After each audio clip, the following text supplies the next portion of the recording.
hostilities commenced in Europe in 1939, it was realized that the American people had no intention of entering the war. But they believed that this country could be enticed into the war in very much the same way that it was enticed into the last one. They planned, first, to prepare the United States for foreign war under the guise of American defense. Second, to involve us in the war step by step without our realization.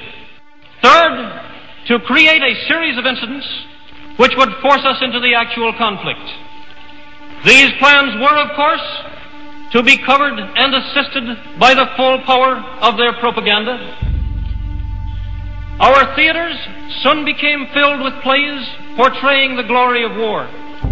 Newsreels lost all semblance of objectivity, and they have used the war to justify the restriction of congressional power and the assumption of dictatorial procedures on the part of the President and his appointees. A fear campaign was inaugurated. We cannot allow the natural passions and prejudices of other peoples to lead our country to destruction.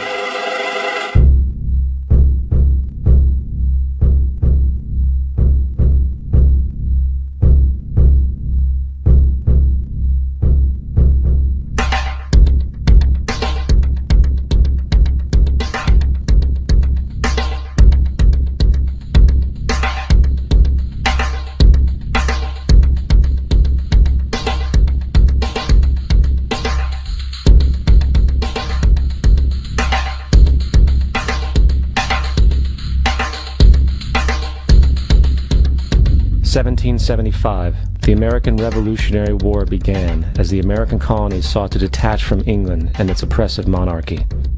Though many reasons are cited for the revolution, one in particular sticks out as the prime cause: that King George III of England outlawed the interest-free, independent currency the colonies were producing and using for themselves, in turn forcing them to borrow money from the Central Bank of England at interest, immediately putting the colonies into debt. And, as Benjamin Franklin later wrote, the refusal of King George III to allow the colonies to operate an honest money system which freed the ordinary man from the clutches of the money manipulators was probably the prime cause of the revolution. In 1783, America won its independence from England. However, its battle against the central bank concept and the corrupt, greed-filled men associated with it had just begun. So what is a central bank? A central bank is an institution that produces the currency of an entire nation. Based on historical precedent, two specific powers are inherent in central banking practice: the control of interest rates and the control of the money supply, or inflation. The central bank does not simply supply a government's economy with money, it loans it to them at interest. Then, through the use of increasing and decreasing the supply of money, the central bank regulates the value of the currency being issued. It is critical to understand that the entire structure of this system can only produce one thing in the long run: debt. It doesn't take a lot of ingenuity to figure this scam out. For every single dollar produced by the central bank is loaned at interest. That means every single dollar produced is actually the dollar plus a certain percent of debt based on that dollar. And since the central bank has the monopoly over the production of the currency for the entire country, and they loan each dollar out with immediate debt attached to it, where does the money to pay for the debt come from? It can only come from the central bank again, which means the central bank has to perpetually increase its money supply to temporarily cover the outstanding debt created, which in turn, since that new money is loaned out at interest as well, creates even more debt. The end result of this system without fail is slavery, for it is impossible for the government and thus the public to ever come out of the self-generating debt. The founding fathers of this country were well aware of this.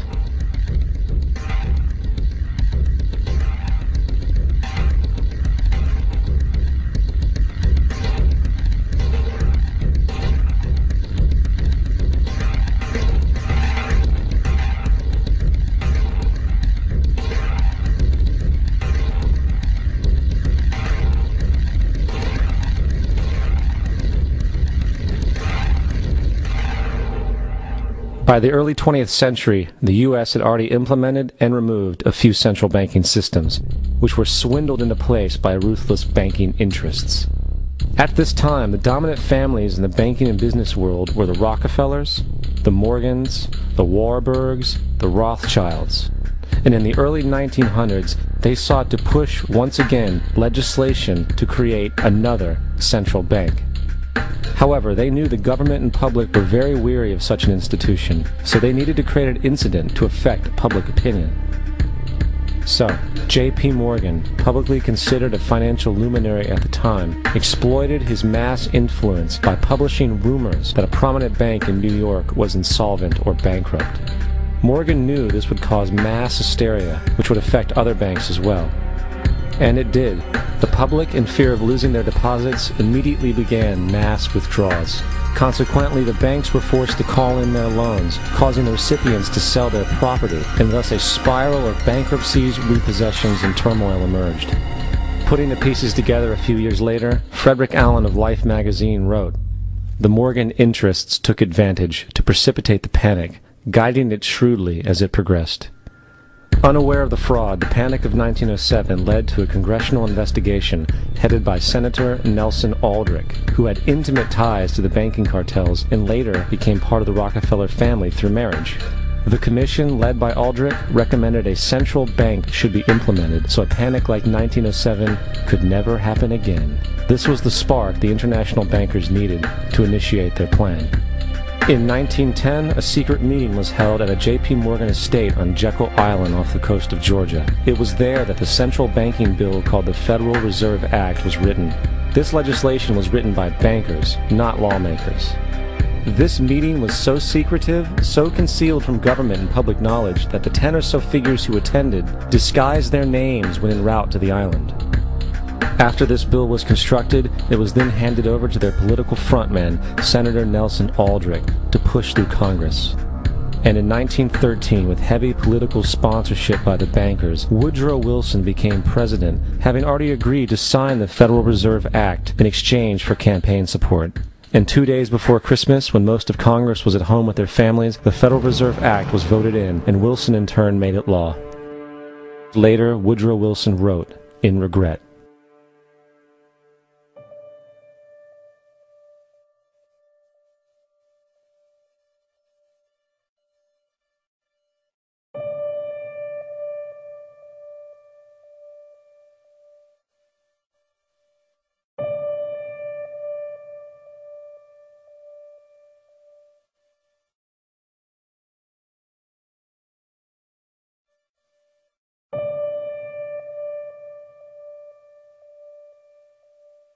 Congressman Louis McFadden also expressed the truth after the passage of the bill. A world banking system was being set up here, a superstate controlled by international bankers, acting together to enslave the world for their own pleasure. The Fed has usurped the government. Now, the public was told that the Federal Reserve System was an economic stabilizer, and inflation and economic crises were a thing of the past. Well, as history has shown, nothing is further from the truth. The fact is, the international bankers now had a streamlined machine to expand their personal ambitions. It's alive! It's alive! It's alive! For example, from 1914 to 1919, the Fed increased the money supply by nearly 100%, resulting in extensive loans to small banks and the public. Then, in 1920, the Fed called in mass percentages of the outstanding money supply, thus resulting in the supporting banks having to call in huge numbers of loans, and, just like 1907, bank runs, bankruptcy, and collapse occurred. Over 5,400 competitive banks outside of the Federal Reserve System collapsed, further consolidating the monopoly of the small group of international bankers. Privy to this crime, Congressman Lindbergh stepped up and said in 1921, "Under the Federal Reserve Act, panics are scientifically created. The present panic is the first scientifically created one, worked out as we figure a mathematical equation." However, the panic of 1920 was just a warm-up. From 1921 to 1929, the Fed again increased the money supply, resulting once again in extensive loans to the public and banks. There was also a fairly new type of loan called a margin loan in the stock market. Very simply, the margin loan allowed an investor to put down only 10% of a stock's price, with the other 90% being loaned through the broker. In other words, a person could own $1,000 worth of stock with only $100 down. This method was very popular in the roaring 1920s, as everyone seemed to be making money in the market. However, there was a catch to this loan. It could be called in at any time and had to be paid within 24 hours. This is termed a margin call, and the typical result of a margin call is the selling of the stock purchased with the loan. So, a few months before October in 1929, J.D. Rockefeller, Bernard Baruch, and other insiders quietly exited the market, and on October 24, 1929, the New York financiers who furnished the margin loans started calling them in masse. This sparked an instantaneous, massive sell-off in the market, for everyone had to cover the margin loans. It then triggered mass bank runs for the same reason, in turn collapsing over 16,000 banks, enabling the conspiring international bankers to not only buy up rival banks at a discount, but to also buy up whole corporations at pennies on the dollar. It was the greatest robbery in American history. But that didn't stop there. Rather than expanding the money supply in order to recover from this economic collapse, the Fed actually contracted it, fueling one of the largest depressions in history. Once again outraged, Congressman Louis McFadden, a longtime opponent of the banking cartels, began bringing impeachment proceedings against the Federal Reserve Board, saying of the crash and depression, "It was a carefully contrived occurrence. International bankers sought to bring about a condition of despair so that they might emerge the rulers of us all." Not surprisingly, and after 2 previous assassination attempts, McFadden was poisoned at a banquet before he could push for the impeachment. Now, having reduced the society to squalor, the Federal Reserve bankers decided that the gold standard should be removed. In order to do this, they needed to acquire the remaining gold in the system. So, under the pretense of helping to end the Depression, came the 1933 gold seizure. Under the threat of imprisonment for 10 years, everyone in America was required to turn in all gold bullion to the Treasury, essentially robbing the public of what little wealth they had left. And at the end of 1933, the gold standard was abolished. If you look at a dollar bill from before 1933, it says it is redeemable in gold. You look at a dollar bill today, it says it is legal tender, which means it is backed by absolutely nothing. It is worthless paper. The only thing that gives our money value is how much of it is in circulation. Therefore, the power to regulate the money supply is also the power to regulate its value, which is also the power to bring entire economies and societies to its knees.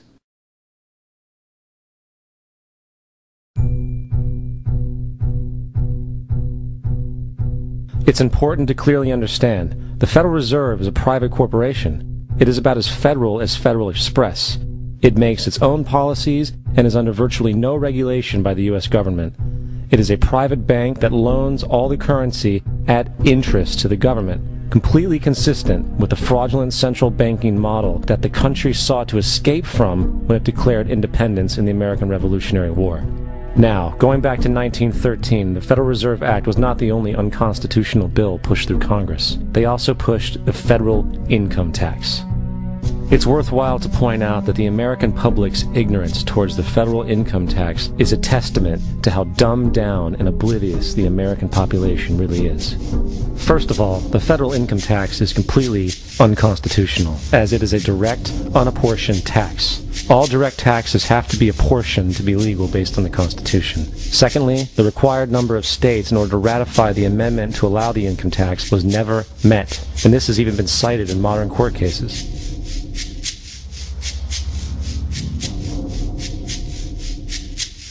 Third, at the present day, roughly 25% of the average worker's income is taken via this tax. And guess where that money goes?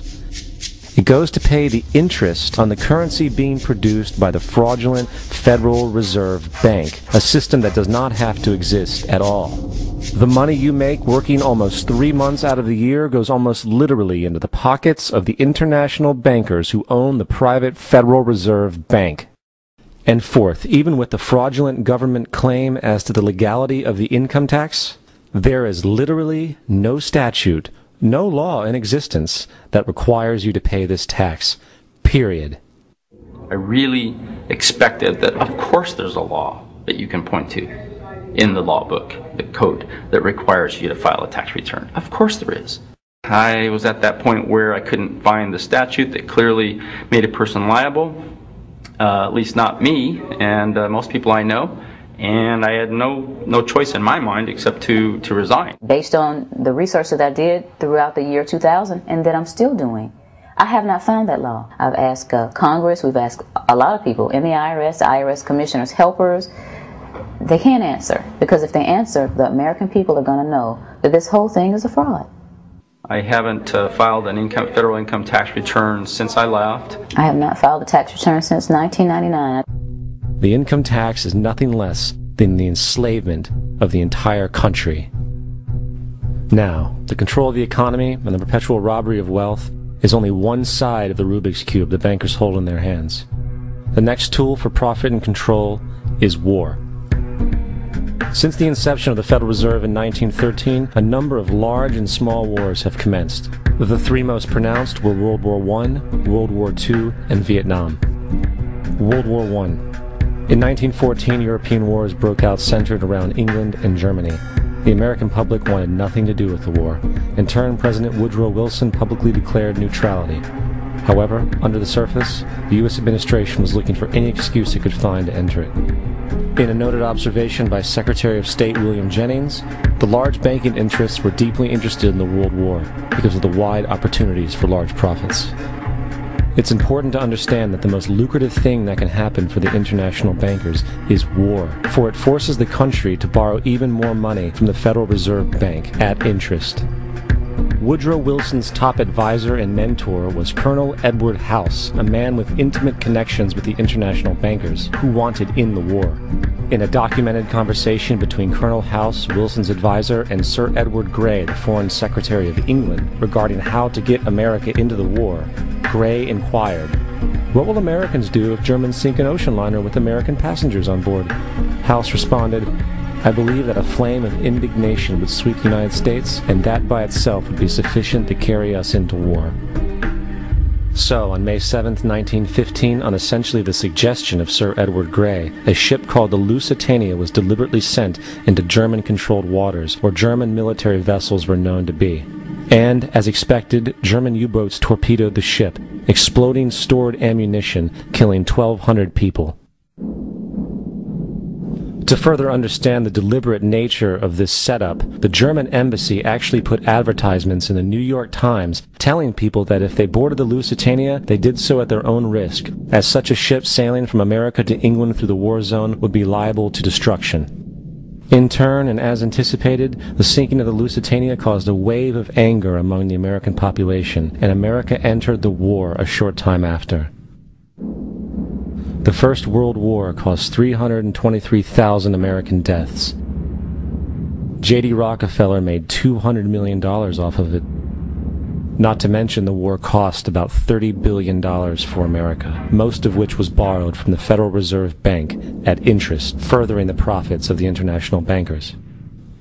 World War II.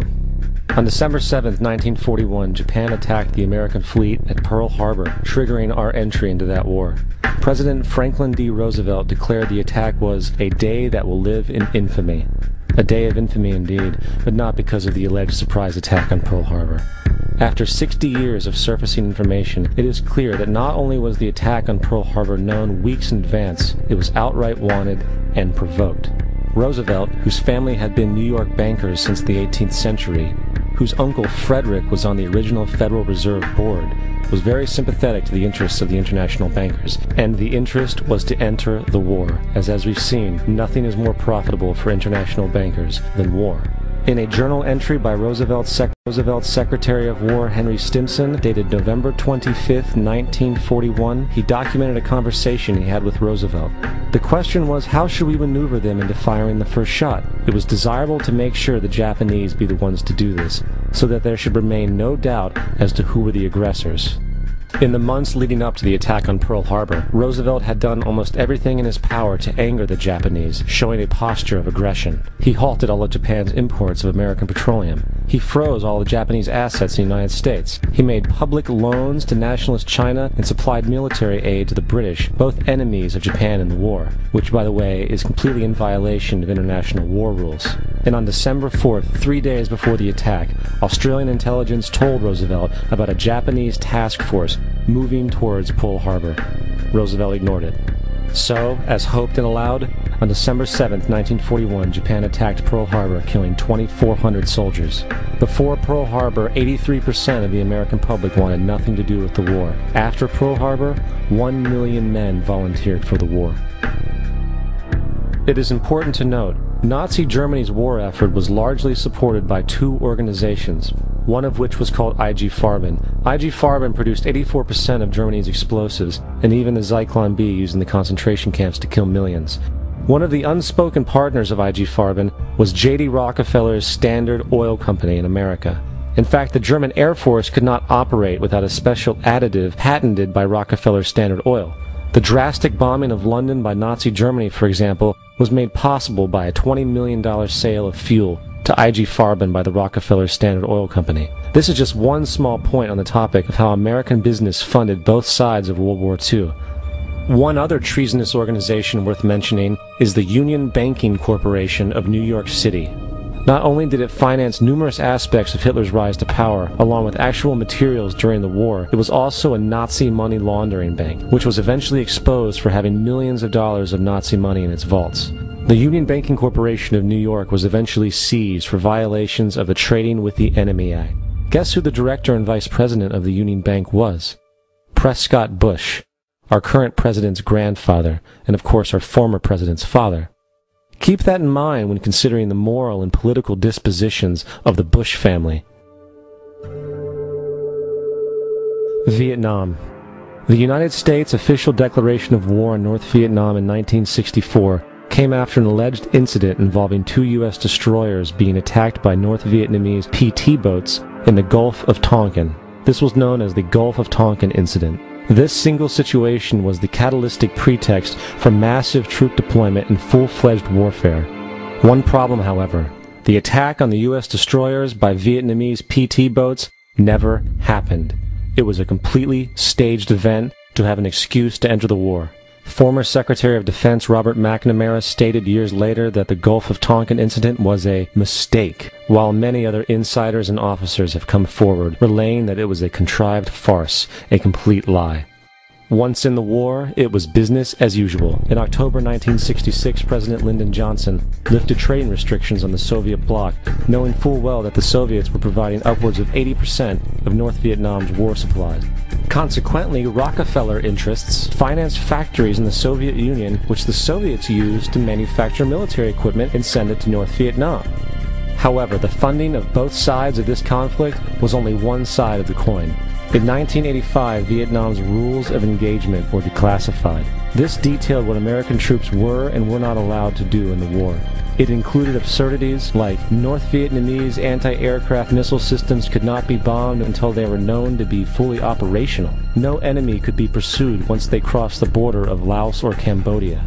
And most revealing of all, the most critical strategic targets were not allowed to be attacked unless initiated by high military officials. Apart from these imposed ludicrous limitations, North Vietnam was informed of these restrictions and therefore could base entire strategies around the limitations of the American forces. This is why the war went on so long. And the bottom line is this: the Vietnam War was never meant to be won, just sustained. This war for profit resulted in 58,000 American deaths and 3 million dead Vietnamese. So, where are we now? September 11th was the jumpstart for what is now an accelerated agenda by the ruthless elite. It was a staged war pretext no different than the sinking of the Lusitania, the provoking of Pearl Harbor, and the Gulf of Tonkin lie. In fact, if 9/11 wasn't a planned war pretext, it would be an exception to the rule. It has been used to launch two unprovoked illegal wars, one against Iraq and one against Afghanistan. However, 9/11 was a pretext for another war as well, the war against you.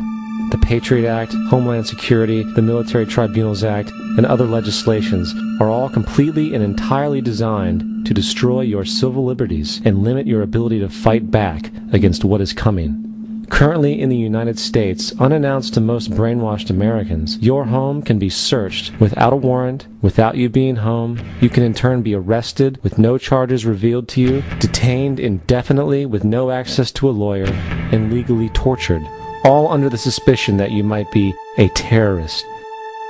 If you need a painted picture of what is happening in this country, let's recognize how history repeats itself. In February 1933, Hitler staged a false flag attack, burning down his own German parliament building, the Reichstag, and blamed it on communist terrorists. In the next few weeks, he passed the Enabling Act, which completely eradicated the German Constitution, destroying people's liberties. He then led a series of preemptive wars, all justified to the German people as necessary to maintaining homeland security.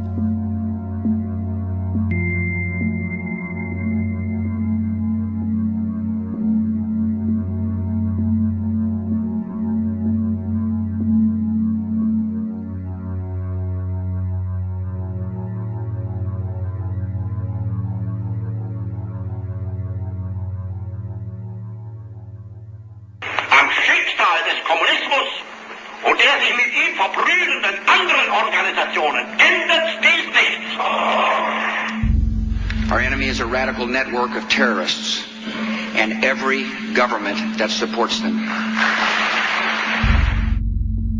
It's time to wake up. The people in power go out of their way to make sure that you are perpetually misled and manipulated. The majority's perception of reality, especially in the political arena, is not their own. It is shrewdly imposed upon them without them even knowing it. For example, the public at large actually believes the invasion of Iraq is going badly, as sectarian violence doesn't seem to stop. What the public fails to see is that the destabilization of Iraq is exactly what the people behind the government want. This war is to be sustained so the region can be divided up, domination of the oil maintained, continual profits reaped for the defense contractors, and most importantly, permanent military bases established to be used as a launching pad against other oil-bearing, non-conforming countries such as Iran and Syria. For further implication that the civil war and destabilization is purely intentional, in 2005, 2 elite British SAS officers were arrested by Iraqi police after being caught driving around in their car shooting at civilians while dressed up as Arabs. After being arrested and taken to a jail in Basra, the British Army immediately requested the release of these men. When the Basra government refused, British tanks came in and physically broke out the men from the Basra prison. If you wish to destroy an area, how do you do it? Well, there are 2 ways. You can go in there and bomb it and so forth, but that is not very efficient. What you do is you try to get the people in that area to kill each other and to destroy their own territory, their own farms. And that's what's been done in that area. The way in which you destroy an opponent is get him to destroy himself by dividing his ranks against one another. Then you feed both sides. You have agents feeding both sides, inflaming both sides. And they kill each other off. And it's time that some of us woke up to this reality, to understand that people who try to maintain empires and create empires do it by manipulating the people they're trying to conquer. You might want to ask yourself why the entire culture is utterly saturated with mass media entertainment from all sides, while the educational system in America continues its stupefying downward slide since the U.S. government decided to take over and subsidize the public school system. What your government pays for, it gets. When we understand that, then we look at government-financed institutions of education and see the kind of students and the kind of education that's being turned out by these government-financed schools. Logic will tell you that if what is being turned out in those schools was not in accord with what the state and the federal government wanted, then it would change it. The bottom line is that the government is getting what they have ordered. They do not want your children to be educated. They do not want you to think too much. That is why our country and our world has become so proliferated with entertainments, mass media, television shows, amusement parks, drugs, alcohol, and every kind of entertainment to keep the human mind entertained, so that you don't get in the way of important people by doing too much thinking. You had better wake up and understand that there are people who are guiding your life and you don't even know it. We're in a lot of trouble because you people and 62 million other Americans are listening to me right now, because less than 3% of you people read books, because less than 15% of you read newspapers, because the only truth you know is what you get over this tube. Right now, there is an entire generation that never knew anything that didn't come out of this tube. This tube is the gospel, the ultimate revelation. This tube can make or break presidents, popes, prime ministers. This tube is the most awesome goddamn force in the whole godless world. And woe is us if it ever falls into the hands of the wrong people. And when the largest company in the world controls the most awesome goddamn propaganda force in the whole godless world, who knows what shit will be peddled for truth on this network. So you listen to me. Listen to me. Television is not the truth. Television is a goddamn amusement park. Television is a circus, a carnival, a traveling troupe of acrobats, storytellers, dancers, singers, jugglers, sideshow freaks, lion tamers, and football players. We're in the boredom-killing business. But you people sit there day after day, night after night, all ages, colors, creeds. We're all you know. You're beginning to believe the illusions we're spinning here. You're beginning to think that the tube is reality and that your own lives are unreal. You do whatever the tube tells you. You dress like the tube. You eat like the tube. You raise your children like the tube. You even think like the tube. This is mass madness, you maniacs. In God's name, you people are the real thing. We are the illusion. The last thing the men behind the curtain want is a conscious, informed public capable of critical thinking, which is why a continually fraudulent zeitgeist is output via religion, the mass media, and the educational system. They seek to keep you in a distracted, naive bubble, and they are doing a damn good job of it. In 2005, an arrangement between Canada, Mexico, and the United States was made. This arrangement, unannounced to the public, unregulated by Congress, merges the United States, Mexico, and Canada into one entity, erasing all borders. It's called the North American Union, and you might want to ask yourself why you've never heard of this. In fact, there is only one mainstream reporter who has actually heard of and has had the courage to cover this issue. The Bush administration's open borders policy and its decision to ignore the enforcement of this country's immigration laws is part of a broader agenda. President Bush signed a formal agreement that will end the United States as we know it, and he took the step without approval from either the U.S. Congress or the people of the United States. It's a deal that few have even heard of. It's being done again by very few people at the very top on behalf of the investment class, but the working class of people, political officials across our country, from communities, from cities and so forth, they don't know anything about this. This isn't some trade agreement. It is a total removal of sovereignty from these countries, which will also result in a completely new currency called the Amero. Fall.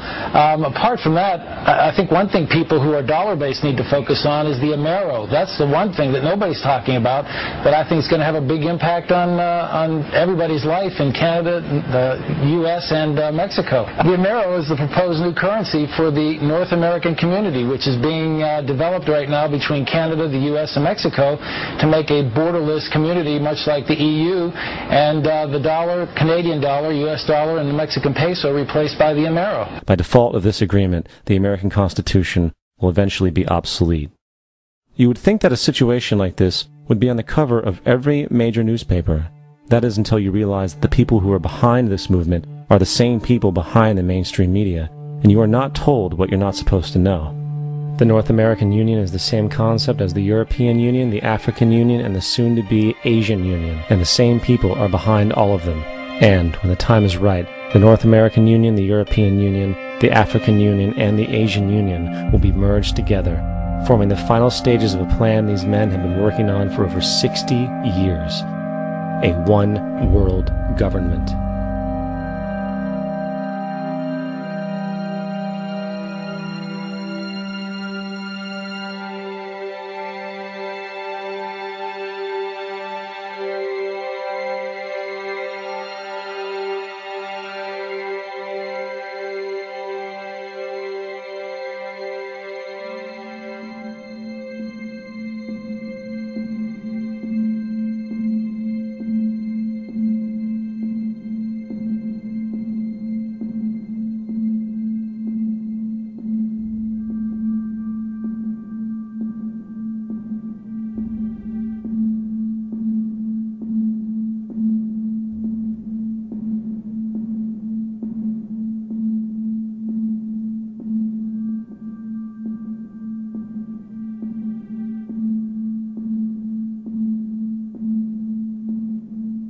One bank, one army, one center of power.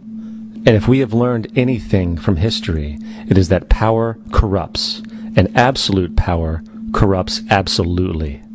This is Aaron Russo, a filmmaker and former politician. To his left is Nicholas Rockefeller of the infamous Rockefeller banking and business dynasty. After maintaining a close friendship with Nicholas Rockefeller, Aaron eventually ended the relationship, appalled by what he had learned about the Rockefellers and their ambitions. I got a call one day from an attorney woman I knew, and she said, would you like to meet one of the Rockefellers? I said, sure, I'd love to. And we became friends, and he began to divulge a lot of things to me. So he said to me one night, he said that there's going to be an event there, and out of that event, you're going to see we're going to go into Afghanistan, so we can run pipelines from the Caspian Sea. We're going to go into Iraq to take the oil and establish a base in the Middle East, and we're going to go into Venezuela and try and get rid of Chavez. And the first two they've accomplished. Chavez they didn't accomplish. And he said you're going to see guys going into caves looking for looking for people that they're never going to find. You know, he was laughing about the fact that you have this war on terror. There's no real enemy. He's talking about how by having this war on terror, you can never win it because it's an eternal war. And so you can always keep taking people's liberties away. And I said, how are you going to convince people that this war is real? He said, but the media can convince everybody it's real. I mean, you know, it's just that you keep talking about things. You keep saying it over and over and over again, and eventually people believe it. You know, you created the Federal Reserve in 1913 through lies. You create 9/11, which is another lie. Through 9/11, then you're fighting a war on terror, and now all of a sudden you go into Iraq, which was another lie, and now they're going to do Iran. You know, and it's all one thing leading to another, leading to another, leading to another. Now, I would say to them, what are you doing this for? What's the point of this thing? You have all the money in the world you ever want. You have all the power. I said, you know, you're hurting people. It's not a good thing. And he would say, what do you care about the people for? Take care of yourself and you take care of your family. And then I said to him, what are the ultimate goals here? He said, the ultimate goal is to get everybody in this world chipped with the RFID chip, and have all money be on those chips and everything on those chips. And if anybody wants to protest what we do or violate what we want, we just turn off their chip. That's right, microchipped. In 2005, Congress, under the pretense of immigration control and the so-called war on terrorism, passed the REAL ID Act, under which it is projected by May 2008, you will be required to carry around a federal identification card, which includes on it a scannable barcode with your personal information. However, this barcode is only an intermediary step before the card is equipped with a VeriChip RFID tracking module, which will use radio frequencies to track your every move on the planet. If this sounds foreign to you, please note that the RFID tracking chip is already in all new American passports. And the final step is the implanted chip, which many people have already been manipulated into accepting under different pretenses. We have a Florida family who are really pioneers in a brave new world. They have volunteered to be the first ever to have microchip identification devices implanted into their body. After 9/11, I was really concerned with the security of my family.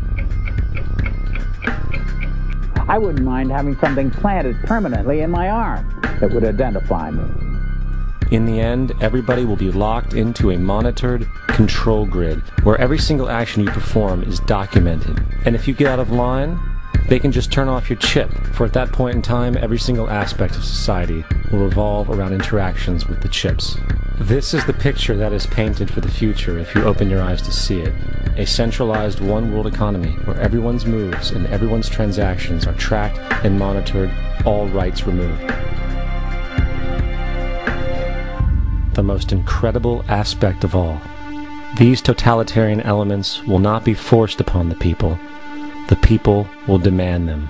For the social manipulation of society through the generation of fear and division has completely detached humans from their sense of power and reality. A process which has been going on for centuries, if not millennia. Religion, patriotism, race, wealth, class, and every other form of arbitrary, separatist identification and thus conceit has served to create a controlled population, utterly malleable in the hands of the few. Divide and conquer is the motto, and as long as people continue to see themselves as separate from everything else, they lend themselves to being completely enslaved. The men behind the curtain know this, and they also know that if people ever realize the truth of their relationship to nature and the truth of their personal power, the entire manufactured zeitgeist they prey upon will collapse like a house of cards.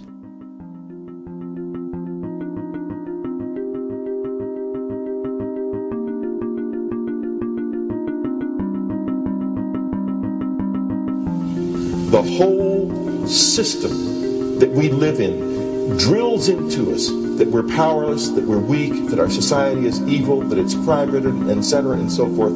It's all a big fat lie. We are powerful, beautiful, extraordinary.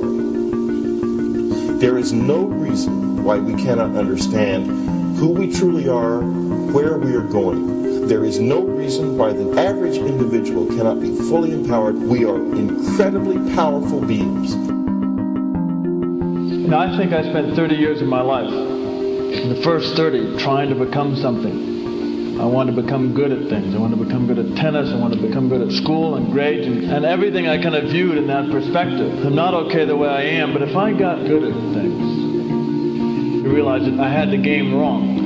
The game was to find out what I already was. Find out what I already was.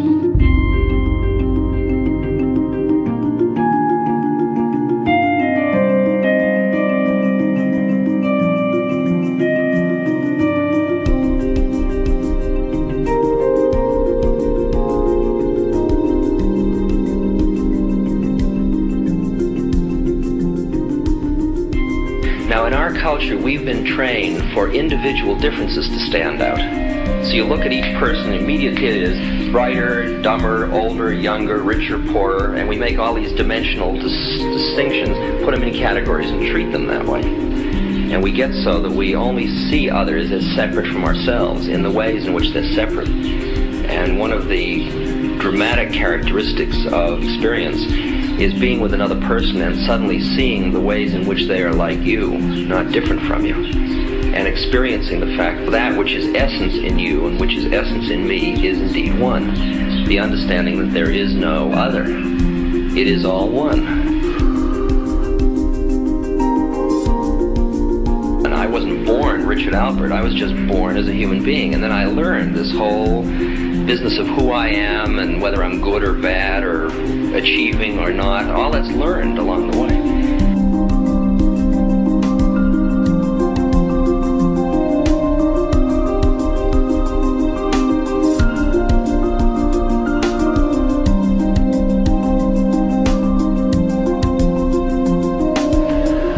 The old appeals to racial, sexual, and religious chauvinism, to rabid nationalist fervor, are beginning not to work. A new consciousness is developing which sees the earth as a single organism and recognizes that an organism at war with itself is doomed.